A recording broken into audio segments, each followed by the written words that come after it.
Hi, I'm Jay, I'm Mike. and today we're going to be talking about the next-gen consoles and what we think about them, and squeaky chairs. I'm excited because you invited me to this. We normally don't do this. I can't do physical humor because it's audio only. So I have to do funny voices for an hour. So it's going to be difficult. Very.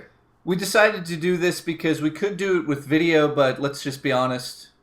No one wants to see us for an hour. And everyone is always like, I want a podcast. So this is the best of both worlds. You can download it if you want by stealing the video or whatever you want to do. Yeah. So let's get into it.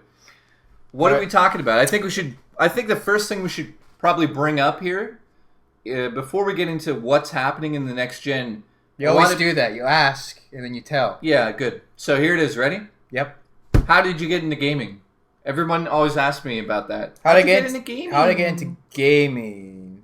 My dad brought home an Atari with a bag full, actually a grocery bag full, a Zehrs bag full. That's a grocery store in Canada.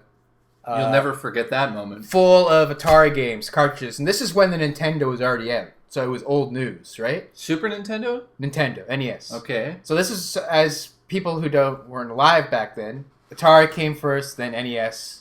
So NES was already out. All my friends were playing NES, but I was happy to get the Atari because my dad got it for free from a friend from work. So what happened in that moment? You saw the bag and you were like, "What is this?" I knew exactly what it was because I was into gaming before then. I was how obsessed. did you get into it? I always with friends playing at their house. I had a friend down the street, and he had a big brother who always had the consoles, and I played them. And since I started playing those, I always wanted it, and I dreamed about it. I'm sure if YouTube existed when I was a kid, I'd be watching Let's Plays every day because I didn't have a console. Do you remember the moment you first experienced what a video game was? You remember that one? That's a tough one. I do, but I don't remember the name of the game, which is bad. So it was just something you saw and you were just I remember when I played The Dig on the PC, realizing like, holy shit, this is going to be better than a movie one day. Yeah, it was better. It was better than books. Well, for me, because books, it was hard to really get into, but now that I'm older, I appreciate them. But when I was younger, no way in hell. No, because visual, right? Yeah. But the games, I was like, wow, this felt like after I played The Dig, which is not highly rated, by the way, critically. No. But after I played The Dig, I was like, holy shit. This is just going to keep getting better and better, and I could see it surpassing movies. And I think that's where we are right now. Like, I can't remember feeling the emotions I felt during a movie as like compared to when I was playing The Last of Us. Yeah. It's been a while. They're kind of... You can't even think about a film like that. Well, it's hard. Well, it's like episodic now, right? Because that's why TV and games are taking over films. Films are 2.5 hours, but games, you were talking like 16 to 40 hours of gameplay of these stories that you just want to know the ending of. So your dad brought the Atari home. Yeah. Did you get into gaming even more so after that evening? Yeah, it just got worse. It just gets worse. Ooh. Then I saved money for an NES. Finally got that game. I mean, that system. Yeah. And yeah, how about you? How did you start gaming? Some of it's a little cloudy. I don't remember the... Because you're on crystal meth? Yeah. Why is it cloudy? Just because you're young? No. Horrible upbringing. But from what I can remember, at least, I don't know, I think it was probably 1987. So I was about 6. And my Oma and Opa, well, that's Dutch for Grandma and Grandpa. Yeah, I know. Just so you know that. Oh, are you telling them or me? Just you. Okay. I like you. Everyone knows that. Okay. So I'm at their house, and this is in the middle of nowhere. So I don't expect to go there and see anything fascinating like this. And they have a Sega Master System, my grandparents. And they were probably only about 47, 48 at the time, almost 50. And they used to play Wonder Boy like it was going out of style. And the funny thing was, I wasn't allowed near the systems that much when I was that young. Why? Maybe I was even a little bit younger, 5 or 6. They're afraid you're going to break it? No, I don't know if it was that or if they thought I should go outside and play. But slowly, I remember over the years, they would slowly let me in at nighttime because I'd always have to go to bed around 9. And then that's when they would go in that room, and I'm also guessing that they got high at the same time and played video games. Why do you think that? Oh, because I know they did drugs now. Now that I'm older, I realized, well, not hardcore drugs, do they but still do marijuana. Everyone from Holland does marijuana. Really? Yes. So how about heroin? Maybe. So that's the Colangelo family. That explains a lot of why there's defects. After Colangelo family games, we go to the methadone clinic and just fucking let the enzymes release. So yeah, Wonder Boy was my first experience, Sega Master System. Yeah. Then there was I think a good year where I begged them to get me a system. Finally got me my own Sega Master System. That was my first ever system. Mm-hmm. Then my mother literally bought me every system after that. Even handhelds, Game Gear, you name it, I had it. Except the Jaguar. That was a little too much for my mom at the time. Mm-hmm. I think it was too much for everybody. So I asked you earlier before we recorded, when you were young, did you ever have daydreams about playing games over some sort of network or internet, or you didn't even know what it was at the time? Something. The things that we do now, like playing online, was only a dream for PC gamers when I was young. And then it happened on PC, and I go, wouldn't it be cool if it happened to consoles? And it did. And now it's all coming together as we go forward into the next-gen consoles. We're doing crazy stuff. We're doing Skype, and there's facial recognition. Not facial recognition, but Well, there is. There probably will be eventually. You messed that up. Yeah. But, there's Skype, and you're going to be doing everything while you game, and you're going to be checking your TV stations, ordering a bloody pizza. Ordering pizza. So it's basically a PC now. So when you were young, did you ever dream of any of that stuff? Yeah, of course. What was the number one thing you would want to do when you were young? Was playing with my friends online. Because exactly. I liked couch multiplayer, but we couldn't always be together. No. That was the problem. And when I played Quake 2 on the PC online, blew my mind. I was like, this is what every game's got to have this. Well, let's tell them the Tribes story really quickly here.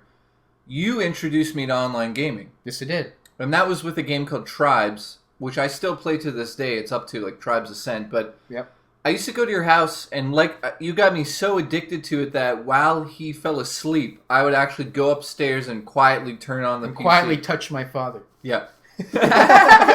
He liked it. Yeah. But he's like, this is Tribes, son. This is it. Hold on to the post. Yeah. It goes faster. Put the modem in my cunt. So we played that like maniacs. Well, yeah, and you didn't mention the most ridiculous thing. It was dial-up internet. Oh, that. It was dial-up internet, and you had about a 10 to 15-minute window to actually play until you get disconnected. Because it would shut off. Because we were in the country, so it was really bad. It was ridiculous. Yeah. But let's not leave out the game that basically got us into multiplayer, even though it was online. But GoldenEye and then Perfect Dark, those two games were literally the games that got us really into multiplayer gaming. Those were the games that were you can have a really good campaign and watch your friend, but these games were you could have both. Right. And that was the first time we realized that maybe a game would not even have a story. It would just be online multiplayer, loosely based on something. Right. And that's what blew our minds. I think we played, over the years, God knows how many hours of GoldenEye. And what's amazing is with these next-gen consoles is all the problems with GoldenEye have been fixed and answered to, right? Example being, in a good game, characters floating through walls. Oh, yeah. Difficulty. Let's not forget, N64 had one joystick, and the C buttons was the right joystick. Yeah, that's ridiculous. Fixed. And we figured that out. The glitches are fixed. That's what's amazing, though. We adapted. But for some reason, that game's better than the games now. A lot of them. I could never explain why. I can't. I think it's something to do with the fact that we were there when it happened. Right. I think people look back in history, and because you're not there in history, obviously, you can't get that attached to it. Is every first-person shooter just a refined Doom? Essentially, I think it is. Because so we could think everything about FPS to Doom comes down to Doom? I think and Wolfenstein 3D? Well, I think at some point somebody was like, we need to put the camera inside the person's head. It was Nicolas Cage. On screen, well, yeah. Or Dennis Hopper. If there was the camera in the head. If there was a movie based on that, then it'd be Nick Cage. His sideburns are gone. No more sideburns. Thank God. So, getting back to what we were talking about, because now I am just thinking about Nick Cage. Yeah. Who is NextGen? Yeah. Really? Yeah, he's always ahead of the... When he dies, we're going to look back and say, he's a genius. But what I was saying about history, people study history, right? They want to learn about it. Where did we come from, basically? Right, and that's why we're talking And that's why we're talking about it, because we came from backgrounds of couch multiplayer. The idea of having online and was paw blasting, and like we used to just crazy stuff that just doesn't happen in gaming that more. No, it doesn't happen unless anymore. You're doing a LAN party, you would never experience things like me knocking over a can of pop that becomes like a legendary joke over the years. No, it doesn't happen anymore. Now these controllers are so nice in our hands that we don't break them. We're not that we don't hurt our hands. Remember Mario Party on the N64 doing that thing? Yeah. You can't do that with a 360 controller anymore because it's all rubbery and it'll just soft and it's fine. I know it would die. It would. The thing about that. I love the next Xbox controller. Yeah, I love it. And the next PS4 controller looks better than the PS3 controller. Well, the thing is, if it's not broken, don't fix it, right? But it looks like they fixed it. They fixed some things. I'm talking about 360. 360 controller is probably the best controller that was made for gaming ever. Mm. Do you agree with that? I totally agree. But it depends what type of person you are, because I love the offset of the joysticks, and then a lot of people love it to be even keel. Nah, I like it offset. I don't know. I feel like offset, you can focus on two different things at once. It feels a little bit more, I don't know, like you're using more of your actual brain. Some people, that drives them nuts. Well, those people are dumb. Okay. You heard it here first. No, I'm kidding. You're dumb. Oh, well. So, that's why we're talking about the history of gaming, where we came from. So, I guess we should talk about where it's going and what we... one thing I want to bring up, a lot of people listening to this right now have never experienced anything of what we just said. There's probably somebody right now listening who never played GoldenEye on a couch with his friends. You probably made them fall asleep because they don't care. They just want to know about the next-gen stuff. Well, they probably know more than we do. Yeah. So we talked about the controllers. Like, what do you think of the PS4 controller with the touch screen thing? Or touch pad, I guess you say, because it's not a screen. It should have been a screen, let's be honest. Like the Wii U? Yeah. Like a little one? It should have been a little screen. They could have utilized a touch screen, multi-touch. I think that would have been a lot cooler. Do you think there ever will be?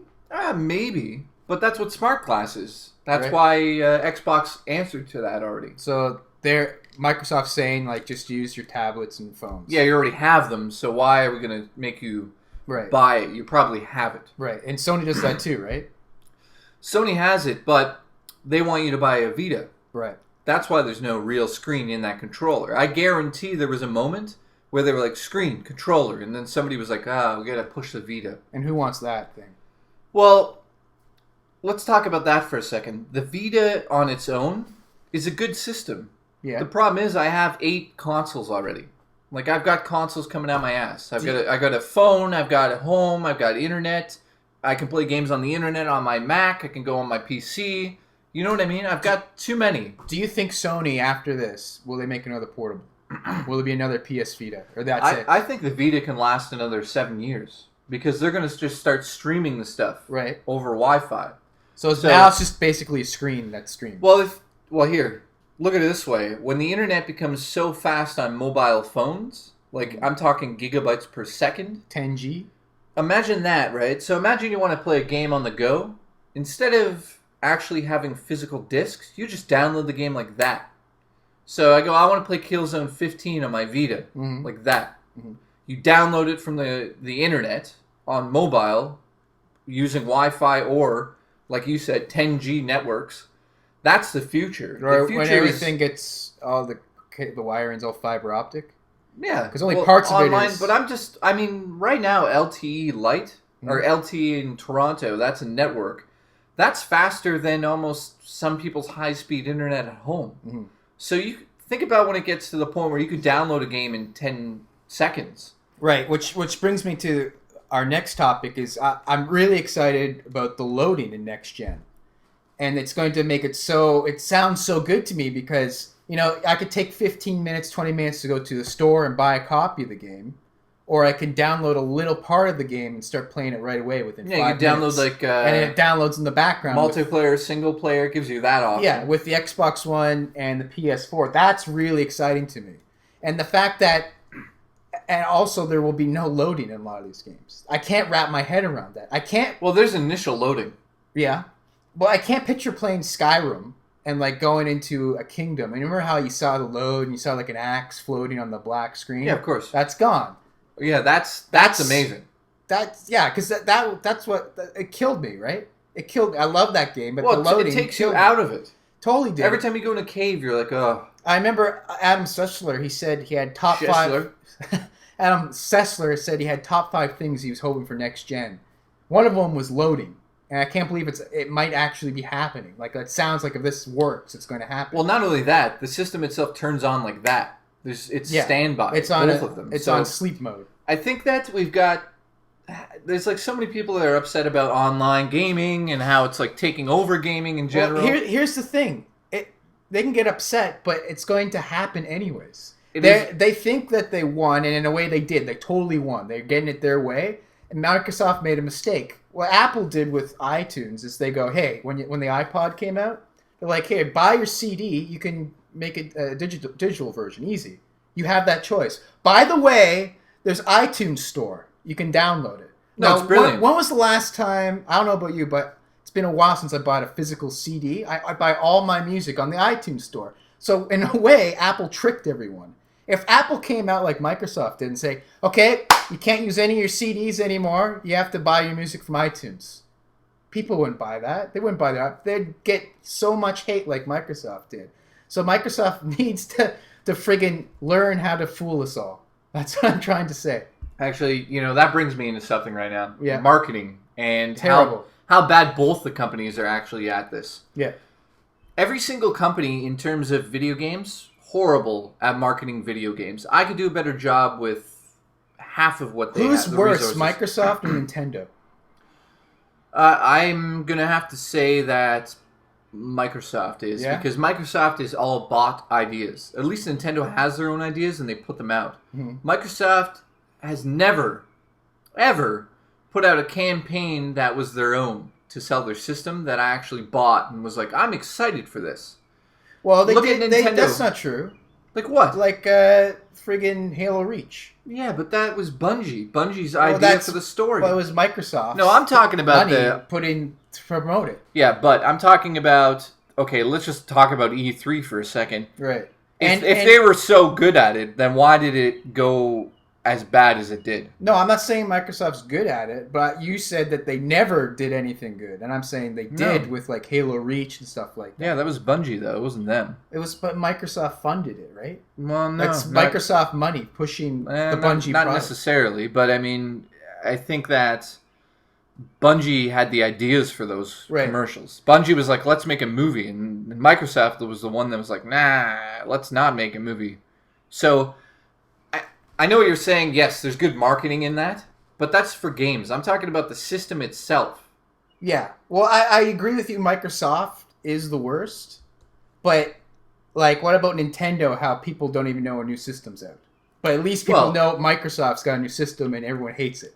Everyone knows that. No, Nintendo's horrible too. I'm saying that all of them are horrible. But Sony being the better one. Sony at least can tap into our sense of humor. Yeah. Into our age group, and even young kids, and get us like that whole Kevin Butler. Yeah, but the worst time for them was when they announced the PS3.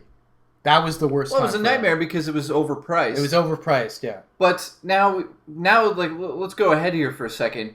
In terms of marketing and PR and all of this, how can you have a $1 billion company and still not understand your customers? I don't get it. I think it's got to be too many chefs in the kitchen. It's got to be. It's got to be that. That's the only way I could think. It's got to be that, or they thought they literally were all like Steve Jobs. They thought we have the next big thing here, and we're just gonna push it and hope for the best. Yeah, but the problem is they restricted everyone. They told people you're gonna have to do this. They didn't give us the choice, and that's what Apple always does. They give you the choice. So you know what's amazing about Apple?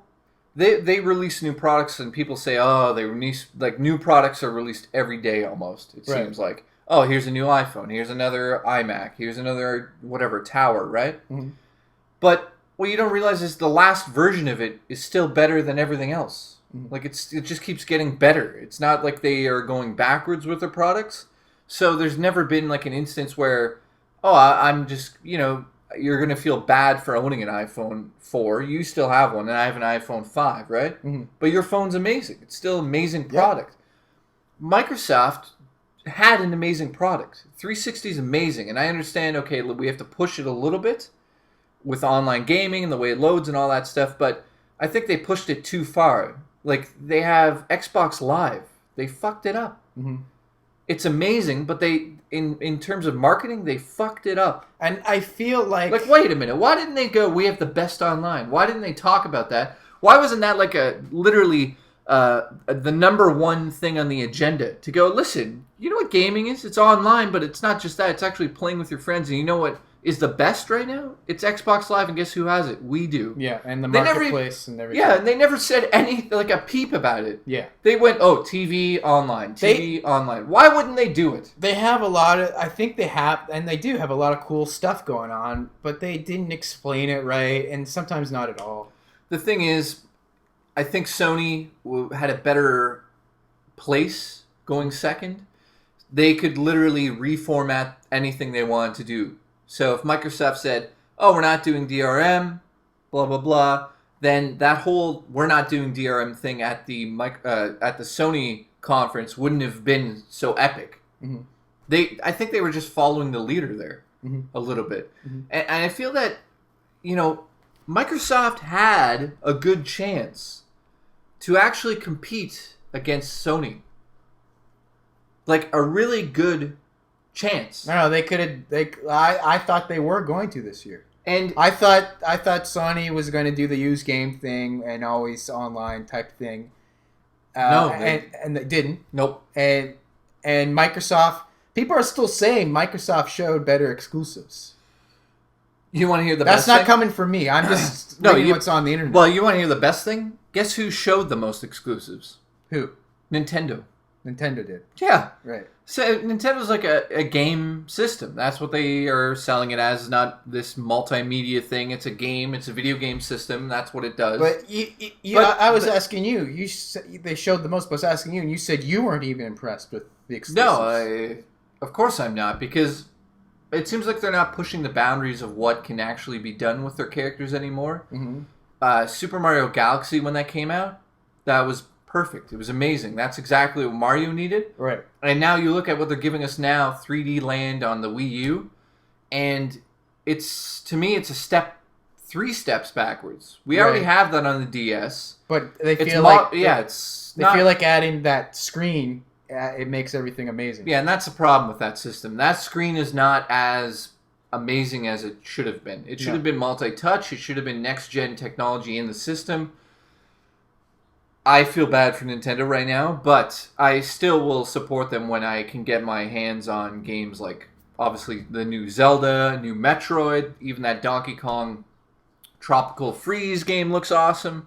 So there are games. Apparently, the Luigi DLC for Mario Wii U, that apparently is really good. It's only $20, and it's essentially like giving you a whole different version of the game. So there are things over there that still get me as a gamer. But here's one problem. I want to play Call of Duty, I don't know, Black Ops 2 on there, whatever I'm playing on it. Or about Call of Duty Ghosts? Yeah, I don't know. Well, who knows if that's going to come out. But if I want to play Call of Duty on there right now, I'm lucky if I can even play some of the multiplayer levels because there's no one there. Right, there's not many people. That's horrible. Yeah. It's horrible. Like, that's... I think when we had it, I wanted to play Kill Confirmed. It's my favorite team deathmatch mode. We could never do it. We could never do it. There wasn't enough players online. It was ridiculous. So on Call of Duty. I know, it doesn't make Call sense. of Duty. If there's not enough players on Call of Duty, then what is there?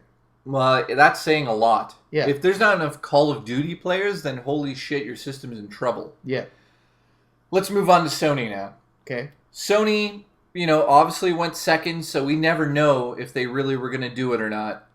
A lot of people, even including like Cliff Bleszinski, believes that they were going to do it, and we were getting fooled and blah, blah, blah, and he still says that we're getting fooled somehow. Yes. And to this day, I don't see how we're going to get fooled. How could they still fool us? Can you logically think of a way they can get us? Well, what did they say? They said we do not support. They did say some. Did they not things, say? but- Did they not say we're leaving it up to the developers? I mean No, that was publishers? for certain things. It wasn't strictly for the discs. I love how they left out that you have to have PSN Plus to Well, play online. That that's just in general. Everyone knew that was coming. I didn't. I didn't know. Well, 'Cause what are they going to do? PSN, you always play online for free, right?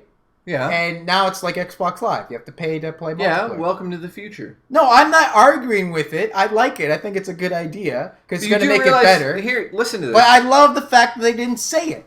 It actually, well, they didn't say it, but it said it on the slide. Okay, they didn't say it though. It was sneaky. You got to admit, it was sneaky. Of course it was sneaky. But it was on the slide in front of millions of people. But I wasn't there. What do you mean? I didn't see it. I saw it live. It said to PSN Plus online multiplayer. It said it right on the slide during the conference. I saw it and go, oh, you have to pay now. Big I deal. just saw that and I was like, oh, yeah, you got to play. You got to, there's PSN Plus multiplayer features. I didn't pick that up as like, oh, well, okay, I got to pay to play all the games You're now. a slow boy. I guess I'm slow. So I feel like a lot of people were confused. here's one thing about PSN.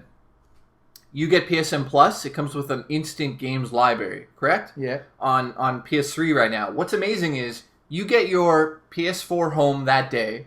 Say you just have enough money for that and PSN Plus. Okay. They're going to actually give you a next-gen game right on launch too, Drive Club.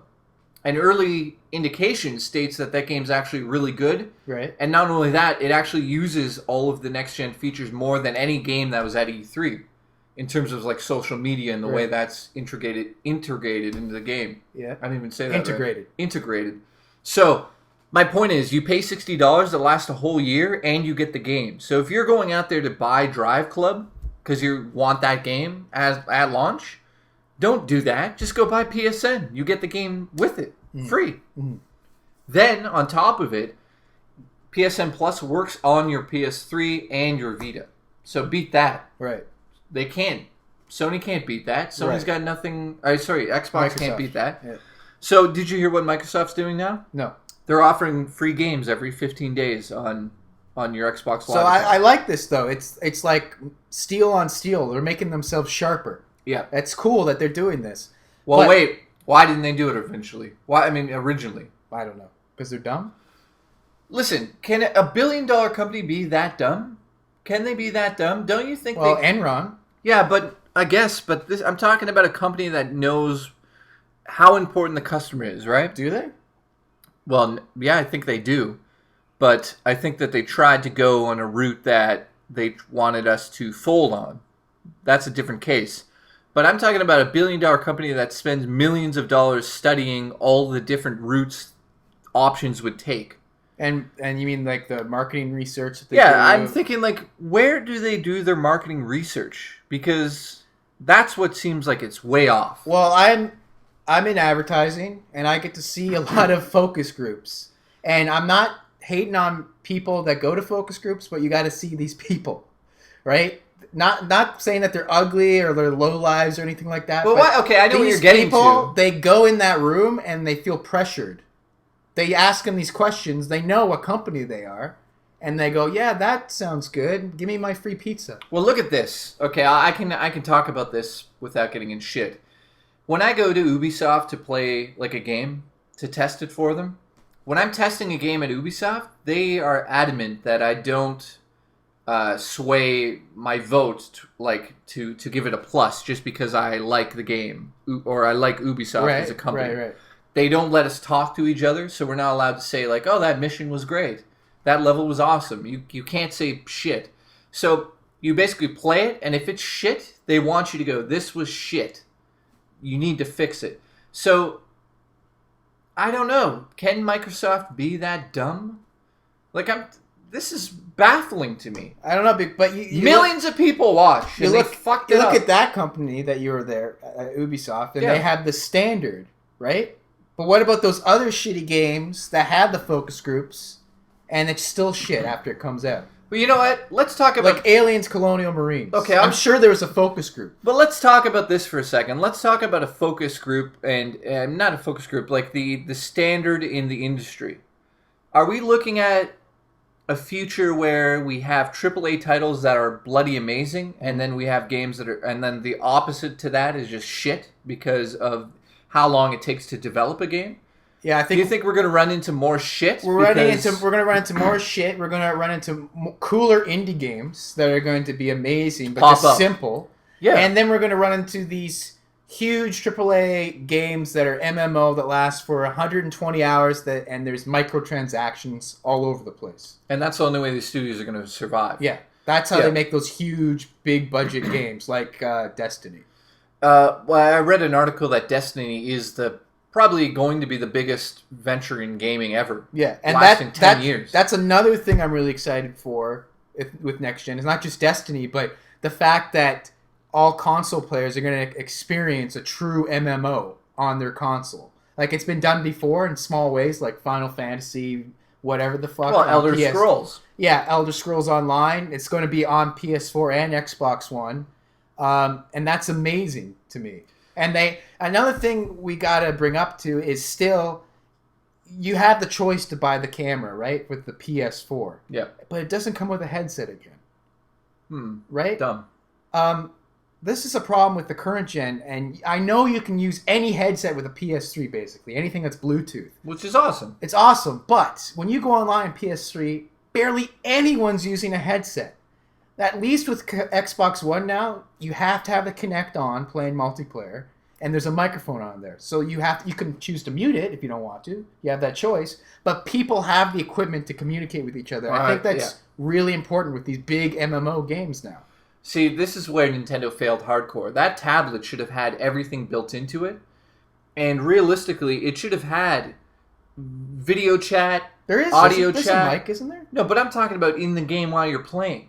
Oh, okay, yeah. Like, you can't... Why aren't those features there? I'm baffled. I don't get it. Why didn't they just go for it? Right. Because we all know that everyone who's pretty much, 90% of people who are buying the PS4 are not getting that camera.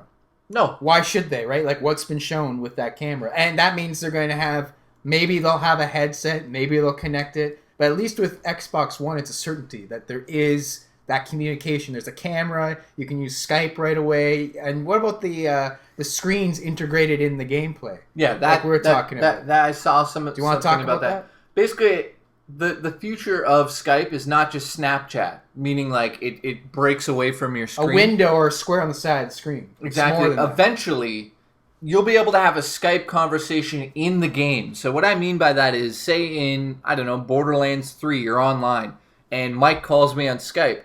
I can accept the call, but think about it in terms of in the game, there's computer screens. I go up to it. On that screen, Mike shows up on the screen in the game. Mm-hmm. That's awesome. So it doesn't even take you out of the game. Mm-hmm. You're still in the game talking like, hey, man, I can't talk right now. I'm playing Borderlands. Mm-hmm.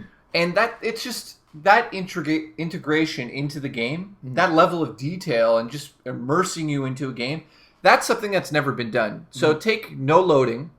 You're in the game. As soon as you turn the system on, it loads up. Boom, you're in the game. You're in it for 24 hours per day, every day. And phone calls come directly into the game. Mm-hmm.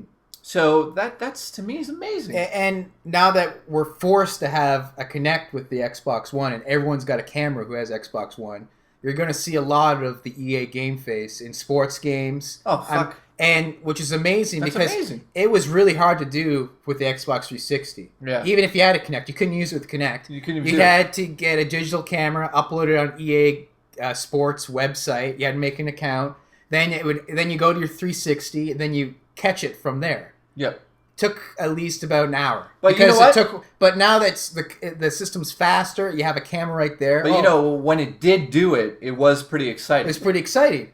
But now it's going to happen quicker. And it's going to be higher res and it'll look better. And, your friends come over and it won't be a hassle. Like, I remember when you came over, like, let's make my game face. I was like, okay. I think we spent all night getting your face side profile, making your account. You already had an account, so we had to make another account that wasn't with your, like, it was crazy. It was ridiculous. So that's something they haven't talked about. I think that's sort of a big reveal coming out. But do you think... Because it's only 1080p, we'll be able to do that? Like, you'll have to go up to the Kinect, maybe go on your knees and just...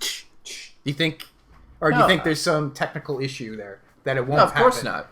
Like, The camera actually knows where you are and where your head is. So Right. if you've noticed in all of the tech demos that they showed of the new Kinect, it can zoom in and lock on to your face. Right. And what is that called in the industry? Live motion tracking. Yeah, it does do that live. Yeah, but what about lighting? Because if it's dark, you're not gonna get a good picture. Well, but I think it's gonna maybe do it through a whole bunch of different techniques. right? Because with Game Face, you took a photo and they plastered it on, but then you adjusted things and stuff. But at the end of the day, you got a head that looked like yeah, I think it'll still do it. But let's be honest here. You're going to need good lighting. Yeah. Like, you're going to have to turn on something. But you know there's going to be some dumb fucks that are going to have, like, the worst lighting and they're going to put on. But there's nothing they could do about that. Nothing. Yeah. So, moving on to what... I think I might have asked you this before. Your dream video game. Now that we're, like, there's no roof, there's no ceiling... They can do whatever they want. It's online, whatever you want it to be. Mm-hmm. What's a dream game? What genre, first of all? Is it something that you just want to play the hell out of? You got anything? Because I had a game. Maybe a Portal MMO where I could solve puzzles with my friends. And it's a whole city? Yeah. So to get into like a building, you have to solve the puzzle? Yeah, and there's death matches. You can kill each other with portals. Brilliant. Is it? Yeah, it sounds amazing. That's what I like. But you know what got me super excited? Was the idea of a survival game. So you build your character. Like a DayZ, but really like well polished. Yes, and then guess what we saw at E3? The Division, which is essentially exactly what I wanted. And you guys, if you haven't played it already, you should try out State of Decay. Because that's as close as you're going to get for a while. A really good zombie survival game. It's really fun. Check it out. Everyone keeps talking about it, so it's so cheap. Yeah. But it's so good. It's really good. I mean, it's glitchy as fuck in the frame rate, but it's actually really well done. So, do you want to see things more like Minecraft? Like, imagine Minecraft, but actually realistic. Well, yeah. I'm really excited for that stuff. I'm excited for... the indie stuff, like that guy. What's the guy who made Braid? Jonathan... Jimmy. Oh, I should know his name. But his game looks amazing. The Mist. Basically a Mist knockoff. It looks like a Mist. Yeah. But guess what? Mist, when I played that originally, holy shit. It's so addicting. You get stuck on a puzzle. Actually, you know what? I'm going to ask you something right now. In terms of how hard games are... How do you feel about the future of gaming? Do we need to go back to the past a little bit and make games extremely tough to get true enjoyment out of it? Like, look at Dark Souls. No, I think we should still have the Dark Souls and Demon Souls games, and we will. But I still like to have that fun, story-driven game like The Last of Us or Uncharted that's really fun to play, not necessarily hard. But you get a good story out of it as you play. But you remember when we were kids, you're playing, like, I don't know, Mario 3, and we used to challenge each other, or you just challenge your friends, like, okay, I want you to go through this whole level and never let go of the right D-pad. Mm-hmm. And you have one try to do it. And then you pass the controller and be like, I failed, it's your turn. Don't you remember those, like, challenges, those true... video game challenges? Don't you miss that a little bit? Like a little trying to beat Contra without being hit once. I mean, no, or GoldenEye, like trying to get headshots every time. There is that now. There is some of that now. It's still there. Okay, do you think that the future of Xbox Live and PSN are really the achievements, like bringing us back to the past and getting those cool achievements again, but actually the integration into like Facebook and let's say Twitter or anything, do you think that's important to be able to like show off to your friends and have that challenge and just like battle log on Battlefield 3 or just like auto log on not super important. I just so think it's icing on the cake. I think it'd be like, cool. don't you like when you beat someone's score and you're like, haha, now beat me, and then they beat you and you go, son of a bitch, and then you got to go back. I like when the games are designed to do that though, not Twitter. I think it'd be cool if you sync it with your Twitter when you're playing a multiplayer game. All your friends know on Twitter too, so they can jump into your game. See that? Yeah, that's cool. That's cool. So say I'm like in the middle of a game of I don't know, Division. Right. And I'm like, hey guys, J-Hope's playing Division yeah, right now. I'm stuck in this building. And it tells you like what map you're on, what what your loadout is, and boom, it's up on Twitch. Here's a good thing. I think is good because I'm good. Right. It's your idea. You'd like it. What do you think about Connect and being able to post to like Facebook and everything instantly? What do you think about that feature? Via voice, you mean? No, just Connect is designed to be able to integrate into. I can't say that That's word. not your word today. Integrate into the social media, just like PS4 is designed to upload. Whoa. Oh. And there's puke all over the studio. It's designed to upload instantly to your networks. Okay. So it's like, that was a good clip. Push one button, share button, it's on YouTube. Right. Push one button, I'm live on Twitch TV. Yeah. What do you think of all that stuff? I think it's going to be abused. So do you think I think people... You think Twitter's going to be a disaster after this? I think there'll be some interesting clips, but we'll be flooded with this mediocre stuff that's like, oh, the guy did a headshot. But you know what? Right. You know how they said in film, digital would take over, and then everyone was worried it would get like diluted because everybody could make a film. But you said, famously, that typewriters have been around, but nobody can just pick it up and write a book. You have to be talented. But I think you missed the whole point of that, is that there's still shit you got to sift through. Yeah, but that means that with this, the share button, there's going to be more shit to sift through. What I'm getting at, do you think in a year's time when our channel's there, it's going to be harder to be sort of stand out on YouTube? Yes. Yes, it is. I don't know. There's more garbage to get through to get to us or to get to someone else. I think they'll come up with better filtering systems for it. I hope. In search. I just hope people don't subscribe to too many channels. I hope that YouTube just tags all of those videos through the uploader as an uploaded video and it disregards those videos. I don't know, man. Imagine that. Knowing Google and YouTube, things don't happen that fast. Yeah. I think we're screwed. Yeah. Are you excited about the fact that you can broadcast live to Twitch TV instantly? Yeah. That's kind of cool. That's kind of cool. You could be like, hey guys, we're playing tonight. Come watch. Yeah, it would make playing with their viewers way easier. Yeah. Way, way easier. Yeah. So I think we should talk about the actual consoles, what they look like really quickly. I think people are saying it online the best, that Xbox One is the bold and PS4 is the italic. And it's funny when you see them side by side. They're both boxy. They both have that weird slit in the middle of it. And they're both got the slot drives right in the center of it. What's your favorite design-wise console ever made? Do you have one? Like you just fell in love with it. That's the one. I'm going to have to go with the PS3 Slim. Yeah? Not the Ultra Slim, but the PS3 Slim is well designed. Not the one with the big door on the top? No, that's shit. Yeah. I think that's the one for me. That one's pretty good. Although the Super Nintendo did blow my mind when it came out. I still like the N64. I hate the controllers. Oh, okay. I'm thinking of like just the console. I'm thinking of overall. Like, everything. Try to pick up a 64 controller tomorrow. No, I agree with you. I thought you just talked about Think about the thumbstick. Yeah. They're like, let's not make it comfortable. Let's just make it cheap as possible. And they go, what can it be? It could just be plastic. That's it. Okay, do it. But for me, I can't say PS3 because I like the 360 controller. And I can't say the 360 because we both know when it came out, a lot of them were lemons. And it's loud as fuck. It was loud as fuck. It still is loud as fuck. Oh, yeah. Yours is loud as fuck. You should see our other roommates. It fucking sounds like a chopper. And it vibrates the fucking house. It sounds like a fucking chopper in Vietnam. You know what's amazing? Never hear my PS3. Yeah. I might hear the drive go... So I guess for that, I'd have to say PS3. I mean, GameCube's interesting to me. How come you never got into handheld systems? You hate them.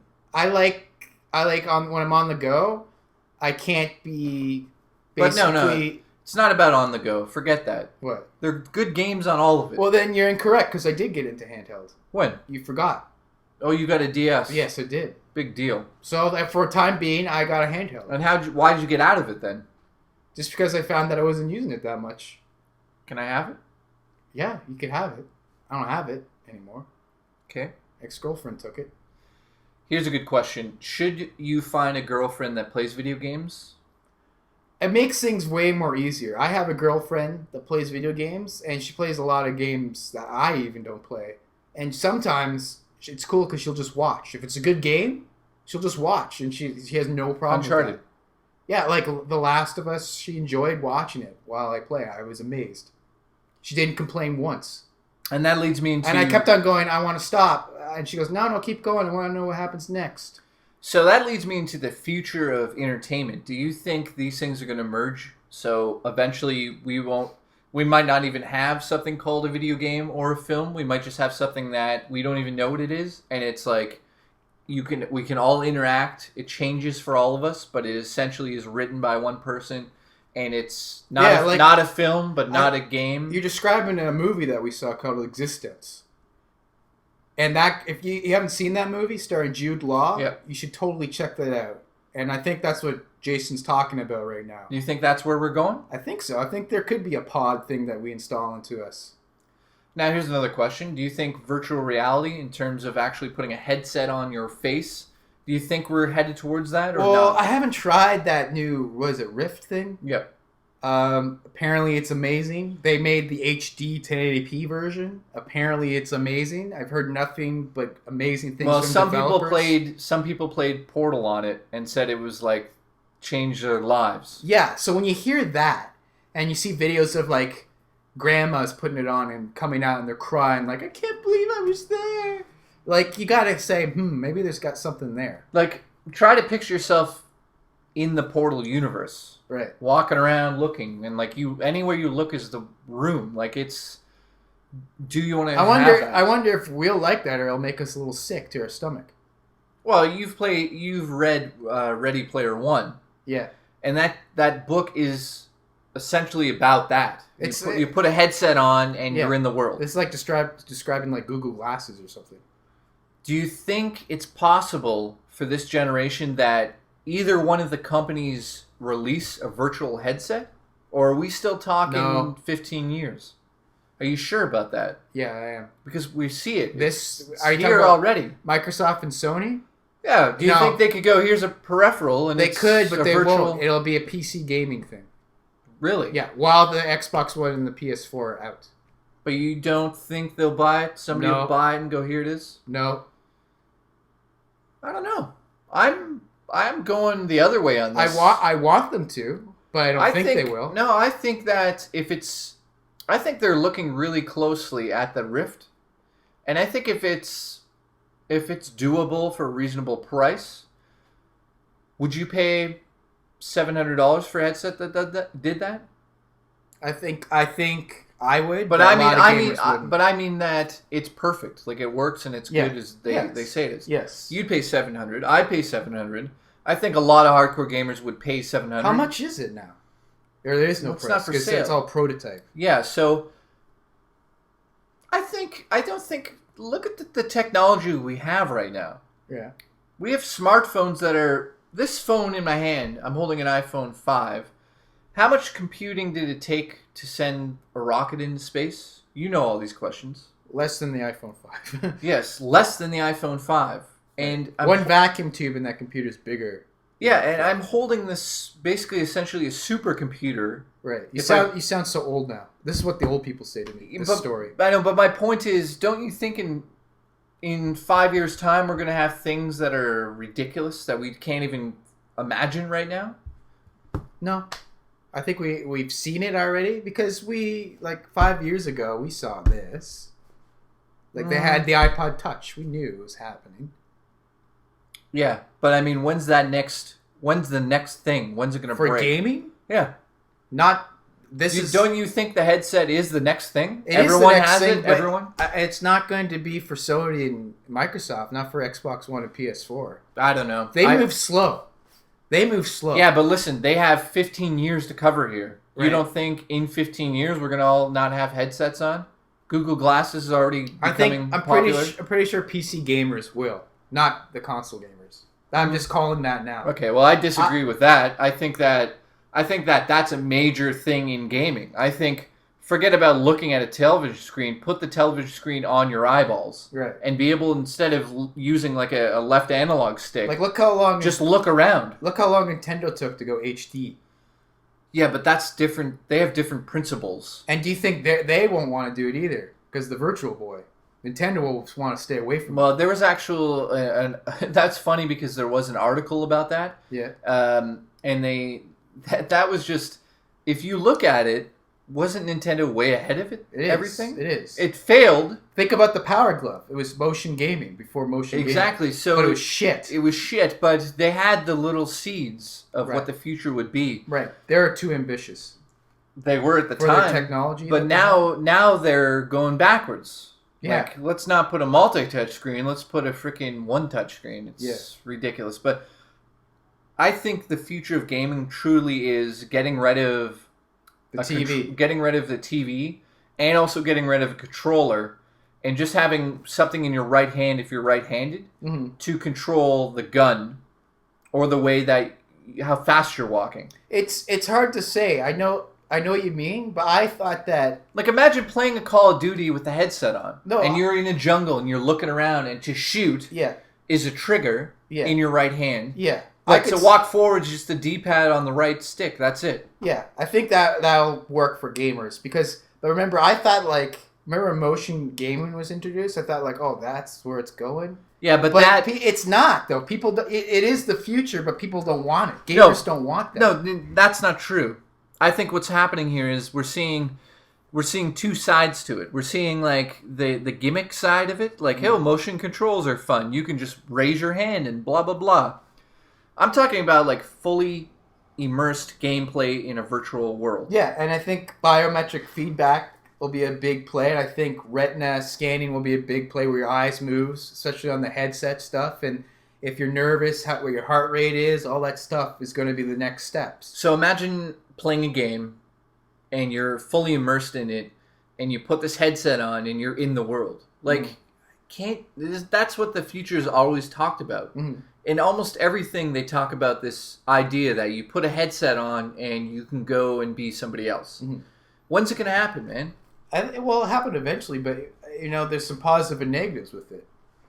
I think the negative is, as gamers, we like to escape our lives and go in this different world, and now that it's more real than ever with these new headsets and stuff that we're talking about today. Yeah, but somebody can create that different world. Yeah. So what are you talking about? I'm talking about the addiction problem. Well, of course it's going to be people who now with people like World of Warcraft on their flat people screen. dying. Yeah, but imagine you can play World of Warcraft or Skyrim and you're in the game, you're looking left and right with a headset on. It'd be over. It'll be a disaster. It'd be over. But it'll be amazing. For me, it would be over. Yeah, imagine you're in Skyrim. People who know how to stop and don't have an addictive personality will be like, oh, okay, I can play this maybe 3-4 hours a day, and then I can live my life. Here's one, Grand Theft Auto. Oh, fuck. Just try to picture it. Multiplayer. Just getting in a car and sitting next to your buddy. Yeah. And you're in the game. We both got headsets, but you're controlling the car at this moment. It's mind-blowing to me. I can't imagine being able to, physically move my head and see you.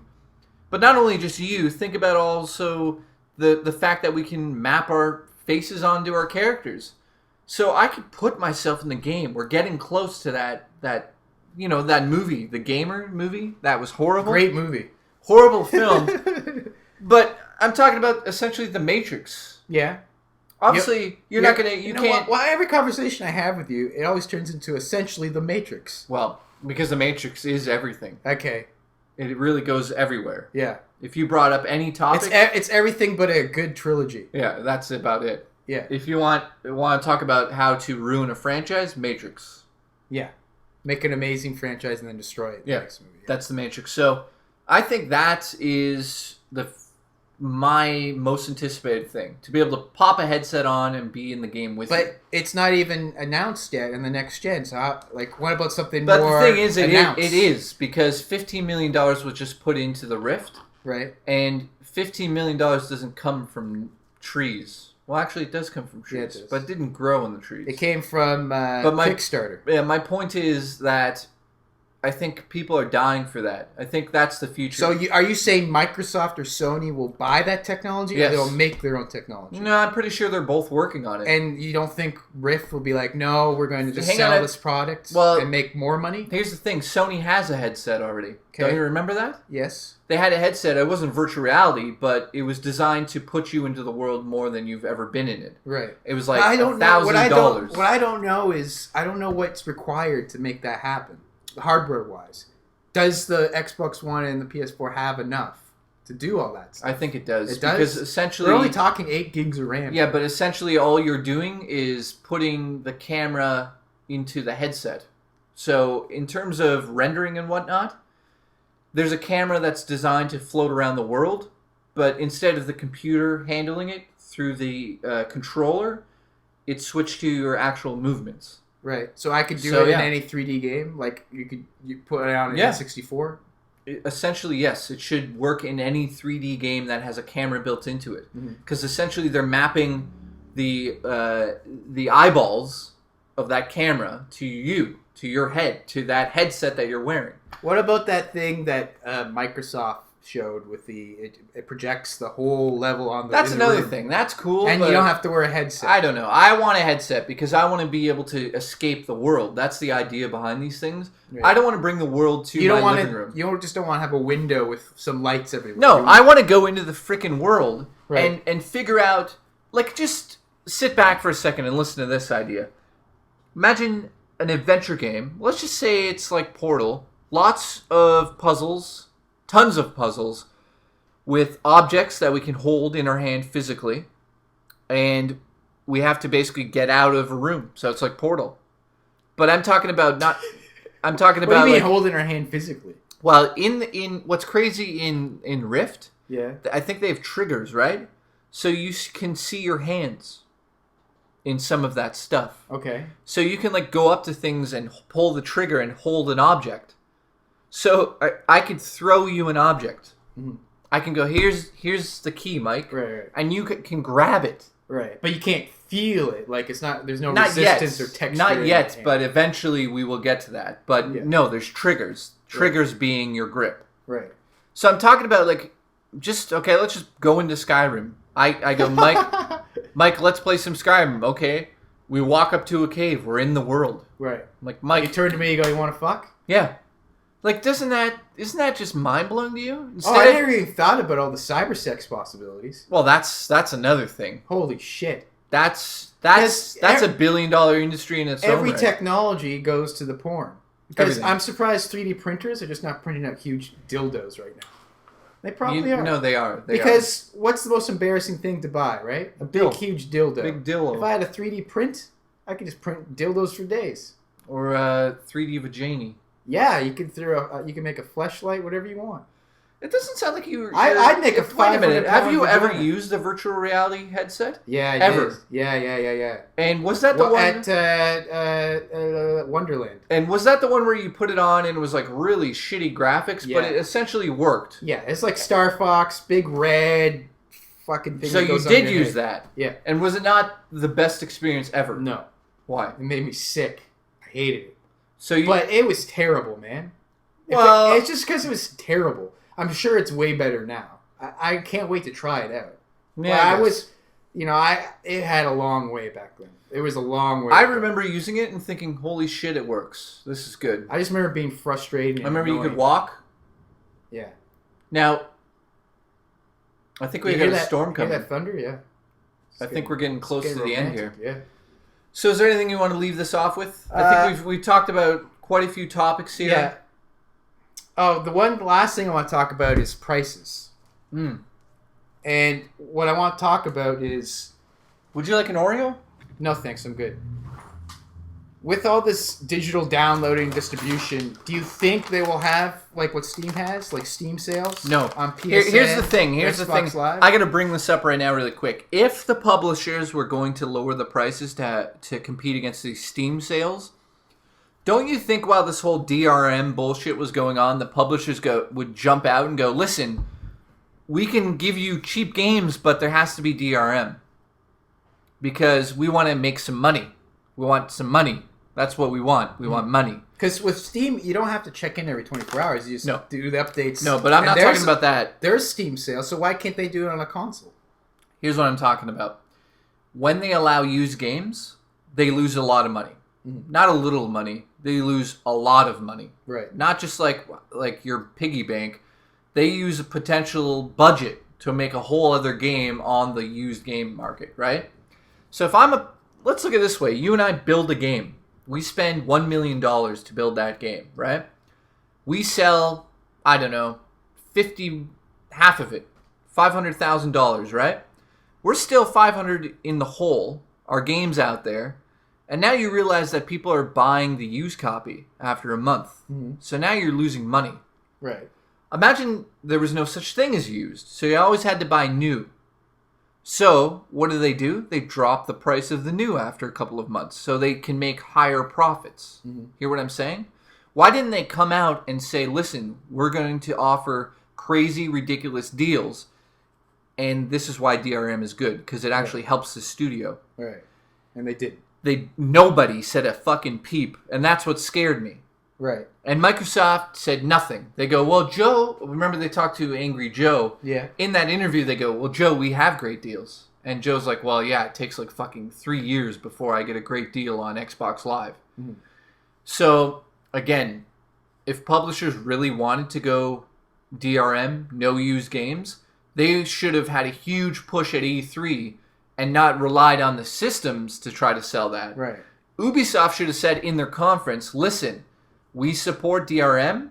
Yes, there would be booze, but here is why. Did you say booze? Yeah. Oh, sorry. Yes, there'll be... Whoa, no, wait. Let's go back. I can't wait for this announcement. There's booze now? No. What I mean is, yes, there'll be people booing. Okay. But hang on a second, guys. Hang on. This is why. Listen, when Watch Dogs comes out, $60.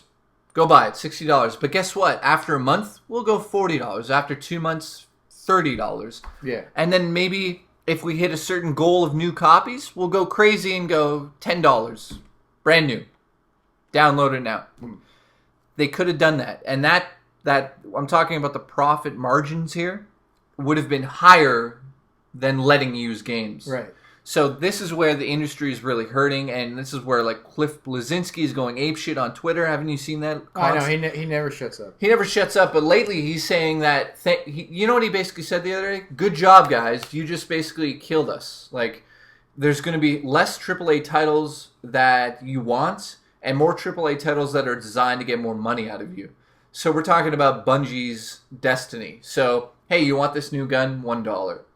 Oh, wait, you're going to be playing for how long? Yeah. 10 years? Yeah. So, wait a minute. You're not going to want this one gun. Yeah. You're going to want, like, 100 of them. And that, it doesn't matter if you bought it new or used. Doesn't matter. Pay that money for the microtransactions. Exactly. So, we've kind of put ourselves into a corner, to be honest here. And the only winners out of all of this are indie. Yeah. They can go to Steam... I'm going to charge nothing for this game. Free to play. Go nuts. Then go to Ouya? It can be at Ouya. Who's going to Ouya? Some people are going to Ouya. Nah, I'm going to eat an Oreo. Have you seen the new cases? No. So these are new Oreo cases. The thing is, look it. Ready? Yeah. I opened it, right? How do you close it now? DRM. I guess so. Yeah. So I think that's it, though, right? Wow. So thanks for joining us today. Please comment below. Tell us what you think. And if you like this type of video, we'll do more. Yeah. I do like Oreo. Remember to like the video. Right? Because that does a lot. Yeah. So, yeah. Mike said it all. Yeah.